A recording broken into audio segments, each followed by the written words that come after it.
Hello guys, कैसे हो? सब ठीक होंगे, यही आशा करते हैं हम लोग। सबका स्वागत है मनोज जी के चैनल पर। साथियों, आज काफ़ी लंबे समय के बाद में वीडियो डाल रहा हूँ मैं। और ठीक है, कई साथियों के सवाल है उसको लेकर के ठीक है बात करेंगे। संशय बना हुआ है, उसको लेकर के बात करेंगे।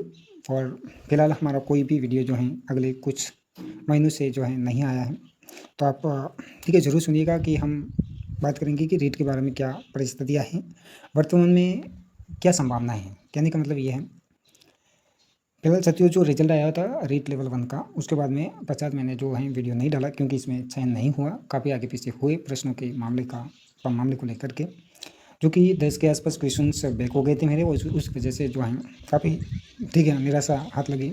और कई साथियों का सवाल जो चयन है वो नहीं हुआ होगा। ठीक है, ये आप मानते होंगे कि कई साथी हैं जिनका ठीक है प्रश्न जो है डिलीट होने की वजह से, और कई संभावनाएं हैं ठीक है समय रही।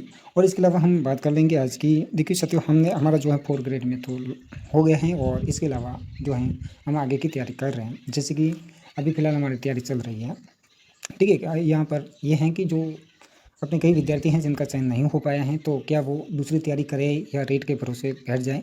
तो साथियों, इसमें कई प्रकार के विद्यार्थी देखे जाते हैं। जैसे कि आप बहुत सारे विद्यार्थी ऐसे हैं जो अनेकों परीक्षा की तैयारी करते हैं। जिस प्रकार मेरे जैसे व्यक्ति होते हैं वो इसी प्रकार की प्रक्रिया अपनाते हैं, जो कि चयन प्रक्रिया से बाहर निकल जाते हैं। जी हाँ साथियों, ये बात सच्चाई की है कि यदि मैंने भी सिलेबस को पूर्ण रूप से पढ़ा होता आपकी तरह, जो चयन हुए हैं उनकी तरह, तो चयन हो जाता। लेकिन 1-2 माह इस प्रकार से अलग अलग भर्तियों की तैयारी करना, उनके ठीक है फाइनल तक पहुंचने के बाद में बाहर निकलना, तो ये कई प्रकार की ठीक है। लेकिन फिर भी मैं अभी रेट की तैयारी नहीं करूँगा। और आपको जो है, क्योंकि एसआई का एग्ज़ाम जो है 2021 वाला होने वाला है, उसकी फ़िलहाल मैं तैयारी कर रहा हूँ। और आगे में जो तैयारियाँ होने वाली है वो अपनी वीडियो या पटवार के होने वाले हैं ठीक है। उसके बाद में रेट के बारे में देखेंगे, क्योंकि इस बार मैं 4 महीने के आसपास या 4 से 5 महीने पहले ठीक है इसकी तैयारी में जुट जाऊँगा। तो आप भी बहुत सारे विद्यार्थी हैं जो ठीक है ठीक ठाक तैयारी हो चुकी है, तो अदर एग्ज़ाम की तैयारी भी करते रहिएगा। लेकिन जहाँ तक मेरा मानना है कि आप एक परीक्षा को लेकर के बैठेंगे, तो आपका कहीं न कहीं चयन होने की जो प्रबलता है वो काफ़ी बढ़ जाती है। लेकिन हमसे ऐसा नहीं हो पाएगा साथियों, क्योंकि ठीक है अलग प्रकार से पढ़ लिया है, तो फिर उसको साथ लेकर के चलना होगा। बाकी चयन नहीं हुआ, आपको पता होगा ठीक है, 1-2 जगह हुआ था, लेकिन अभी वो 4 ग्रेड वाला मामला है तो वो हो गया ठीक है। इसके अलावा हम बात करेंगे आगामी रेट की, तो मैं ज़रूर इस बार जो है रेट की तैयारी करूँगा। देखो आपको क्या करना है, जो नए विद्यार्थी हैं, रेट कब तक होगी। तो साथियों, ये रेट परी की जो बात है इसको लेकर के मैं आपको बता दूं, तो नवंबर या दिसंबर जहां तक मुझे सूझ रहा है कि दिसंबर के आसपास ही ये हो जाने वाली हैं। और जून या जुलाई 2027 के आसपास की यदि मैं बात करूँ, तो आपके मेंस होने की प्रबल संभावना बैठ रही है।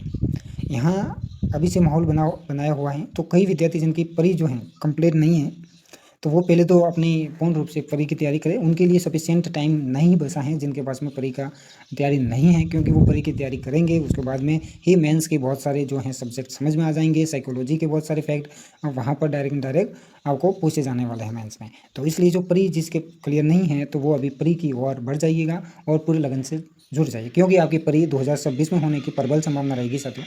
बाकी देखते हैं क्या होता है। लेकिन इसके अलावा आपका जो है आपका ये रेट मेंस जो है ये आपके 2027 में होने की प्रबल संभावना है। ये संभावना जहाँ तक मैं देख रहा हूँ जुलाई से लेकर के ये आपके अक्टूबर के मध्य फंसने की संभावना रहेगी इस वैकेंसी की ठीक है। बाकी एलिजिबल की बात की जाए कि यानी इसके अंदर योग्यता क्या रहने वाली है, तो कोई भी ठीक है। पहली बात तो प्री की बात करें तो प्री में एसटीसी और बीएड जो भी विद्यार्थी हैं वो दोनों ही तैयारी कर पाएंगे, भले वो फर्स्ट ईयर में हो एडमिशन हुआ। 2024 का बैच है या 2025 का बैच है, तो वो मेंस में शामिल हो पाएंगे और उनकी ठीक है चयन प्रक्रिया जो है वो भी एकदम सही मानी जाएगी। तो आप अभी से तैयारी में जुटे रहिएगा, क्योंकि 2025 वालों का शायद एग्जाम 2027 में हो जाने वाला है जुलाई अक्टूबर तक, तो आपकी कहीं ना कहीं प्रबलता बढ़ जाएगी। और 2024 वाला बैच है उसको भी पूर्ण रूप से संभावना है। एसटीसी वालों की बात कर रहे हैं हम लोग ठीक है। इसके अलावा आपका जो चयन प्रक्रिया है वो आपको पता होगी, यही चयन प्रक्रिया रहती है। बाकी साथियों, हम बात कर लेते हैं कि कई विद्यार्थी जो हैं रेट को लेकर के बात करते हैं कि भाई क्या हम अलग अलग एग्जाम सीईटी की परीक्षाएं भी सामने आई है। तो जी हाँ साथियों, जिसने सिर्फ ग्रेजुएट नहीं कर रखी है या सिर्फ रेट के भरोसे ही बैठे हैं, तो उन विद्यार्थियों का मेरा कहना यही है कि आप सीईटी की परीक्षा को त्याग देना होगा आपको। लेवल 1 वालों के लिए विशेष रूप से ये बात रहने वाली है कि आप जो है सीईटी की परीक्षा को आप नॉर्मली दे करके आ जाइए, आप आराम से 40% के मार्क्स ले आएंगे। लेकिन उसकी तैयारी से मुखर जाइएगा, यही मेरा जहाँ तक मानना है, क्योंकि फिर आप सहन की प्रक्रिया से बाहर हो जाए, जैसे कि मेरे साथ में हुआ है कि 1 माह की तैयारी भी नहीं मिली, फिर भी ठीक मार्क्स आए थे साथियों, लेकिन हमने क्या हुए कि तैयारी नहीं कर पाए। ठीक है, तो एक प्रकार से तैयारी तो आपको एक सब्जेक्ट की चाहिए, भले आप ऊपर के एग्जाम की तैयारी कर रहे हो, ऊपर हाईएस्ट एग्जाम निकाल रहे हो, फिर भी एक नॉर्मल सा एग्जाम जो है आप उसके सिलेबस के अनुसार तैयारी नहीं करोगे तो फिर उसका कोई वजूद नहीं रहता ना। तो यही प्रक्रिया मैंने भी दोहराई है, तो मैं वापस नहीं दोहराना चाहता और आपको भी दोहराना नहीं देना चाहता कि आप भी ऐसी प्रक्रिया ना दोहराएं जिससे आप चयन की प्रक्रिया से बाहर हो जाएं। तो साथियों आज के लिए इतना ही है। ठीक है, और भी कुछ प्रश्न है तो कमेंट बॉक्स में डाल दीजिएगा, हम कभी समय मिलेगा तो बात करेंगे। साथियों मैं भी तैयारी में जुटा हुआ हूँ, मैंने आपको बता दिया है कि मैं अभी जो है री एग्जाम एसआई 2021 की प्रिपरेशन में जुटा हुआ हूँ और आगामी वीडियो की तैयारी में लगने वाला हूँ। और आप भी कीजिएगा साथियों कमेंट में कि आप किस एग्ज़ाम की तैयारी कर रहे हो। ऑल द बेस्ट साथियों।